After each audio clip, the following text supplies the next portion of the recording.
Il faut tuer les loups. Et tu es directement impliqué dans cette histoire. Et si tu veux savoir pourquoi, regarde ça. Pourquoi je te dis ça? Je sais, ça peut paraître choquant, ça peut paraître violent. Mais l'histoire que je vais te raconter maintenant l'est encore plus. Au fait, si je te dis ça, c'est parce qu'il s'est passé, il y a quelques mois, un épisode sordide dans un zoo en France. Un zoo avait accueilli 9 loups. Et ils étaient dans un enclos. Et il s'avère que ces loups se sont échappés de cet enclos. Et lorsqu'ils se sont échappés, les gardiens du zoo ont décidé d'en abattre 4 et d'en capturer 5 autres. Et là, on pouvait se dire que le massacre était terminé. Mais les 5 autres loups qui ont été capturés vont être euthanasiés. Autrement dit, on va les piquer pour les buter. Et la raison qui a été invoquée, c'est celle-là qui est importante et dans laquelle tu es directement impliqué.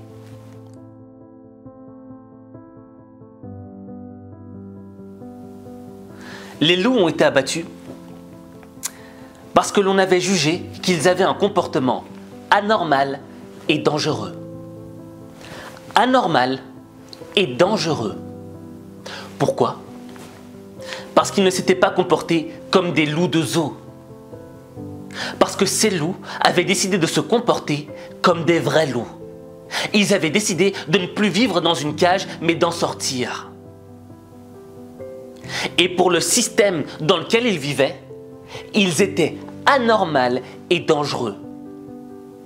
Parce qu'ils ne souhaitaient pas vivre la vie d'un animal de zoo, d'un animal de foire. Et tu vois, c'est assez révoltant. C'est révoltant de se dire, mais attends, un loup, il est censé vivre dans la forêt et il marche des centaines de kilomètres par jour. Mais là, on les bute parce qu'ils sont fidèles à leur vraie nature. Et là, ça doit te remettre en question. Parce que c'est vrai, moi j'ai toujours comparé le chien et le loup. Parce que dans le fond, le loup est l'ancêtre du chien. Mais ils ont un comportement totalement différent. Tu vois, un chien, il est doux, il est gentil. Tandis qu'un loup, c'est très difficile à apprivoiser. Mais la différence notable entre ces deux animaux,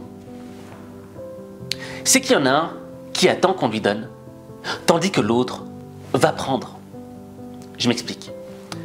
Un chien, tu vois, il attend qu'on lui donne sa gamelle avec ses petites croquettes. Un chien, il attend qu'on le sorte pour faire sa petite sortie et faire son petit pipi, son petit caca. Un chien attend constamment qu'on lui donne, parce qu'il est soumis à son maître.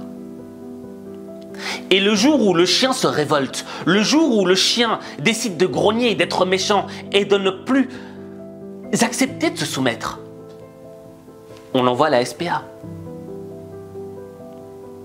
Tandis qu'un loup, c'est difficile de le soumettre.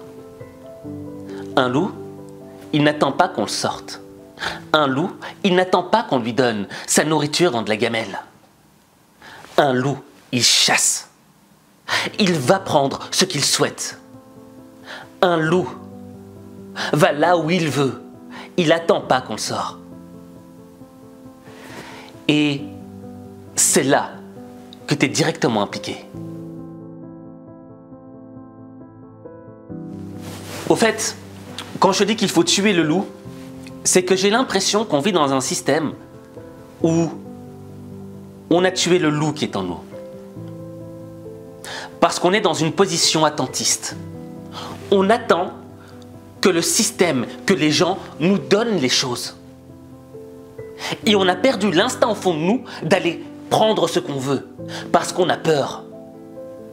On a peur parce qu'on est freiné, freiné par le regard des autres, freiné par le fait de ce que les gens vont penser de nous. Freiné par le fait d'avoir un comportement qui pourrait paraître anormal aux yeux du monde. Et au fait, je pense qu'il y a deux catégories de personnes dans ce monde.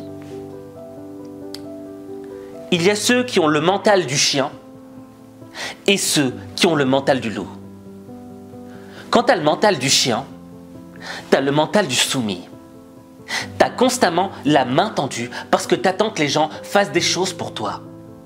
Tu attends que les choses viennent à toi. Et je vais pas te mentir, ce mental du chien, je l'ai eu. Je l'ai eu à une certaine époque. Quand je suis sorti de mes études d'ingénieur et que j'ai commencé à travailler, je mendiais pour qu'on me rajoute quelques euros à mon salaire. J'attendais qu'on me donne, j'attendais que les choses venaient à moi. Mais je vais te dire une vérité. J'étais bien dans cette vie. Parce qu'on me donnait un certain confort. Tout comme le chien. Le chien, quand il vit chez l'habitant, il a un certain confort. Il a sa petite niche, il a sa petite gamelle. Il sait qu'on va lui donner. J'étais dans le même cas que le chien. Je savais que j'allais recevoir. Le seul problème que j'avais, c'est que quand je voulais réclamer un peu plus, c'était pas moi qui avais la main. Et quand on me donnait pas, je me sentais frustré. Pas bien à l'intérieur. Et je prenais conscience que dans le fond, ma vie ne dépendait plus de ma propre personne, mais qu'elle dépendait d'un autre être. Pourquoi ? Parce que j'étais soumis à la décision de cet être. Et quand tu vis dans cette situation et que tu en es conscient, t'es pas vraiment heureux. Celui qui a le mental du loup, c'est celui qui est un insoumis. Et l'insoumis, il n'attend pas qu'on lui donne, il va prendre les choses. Et moi, tu vois, il y a des gens comme ça qui m'ont marqué, des insoumis à travers l'histoire qui m'ont marqué. Par exemple, moi, celui-là qui m'a le plus marqué, c'est Gengis Khan. Temujin, l'empereur mongol, qui a eu un empire quasi 3 fois plus grand que celui de Napoléon. Et la particularité de cet homme, c'est que c'était pas un grand lettré. Et que à cette époque-là, lorsqu'il vivait en Mongolie, c'était le désert, quoi. Il n'y avait rien. Les gens vivaient à l'état sauvage. Et pourtant, il a décidé d'aller prendre. Et il se moquait de ce que l'on pensait de lui. Parce qu'il avait une mentalité de loup. Il avait la mentalité de se dire, il n'y a personne qui me donnera ce que je veux. Et je t'avoue que moi j'ai fait le switch. Que je suis en train de passer du mental de chien vers le mental de loup. Mais on ne passe pas comme ça du chien au loup d'un coup. Non. D'abord on doit passer par le stade de tuer le chien qui est en nous. Et ensuite faire renaître le loup. Et le loup, quand il renaît, il est au stade de louveteau. Tu vois ? Moi je suis au stade de louveteau pour l'instant. Je fais des petits aouh. Mais tu vois où est-ce que je veux en venir ? Moi, quand j'ai lu cet article de ces loups qui se sont fait abattre, ça m'a révolté à l'intérieur.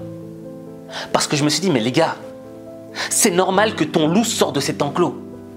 Parce qu'il n'est pas né pour vivre dans un enclos, pour vivre dans un zoo.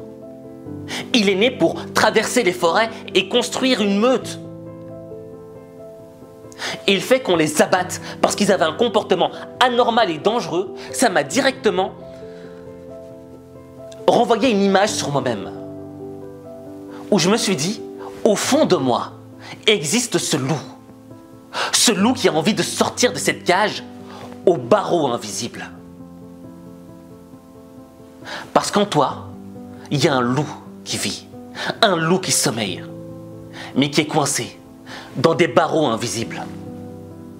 Parce que le système lui fait croire que être un chien, avoir le mental du chien, c'est beaucoup plus confort, c'est beaucoup plus sécuritaire.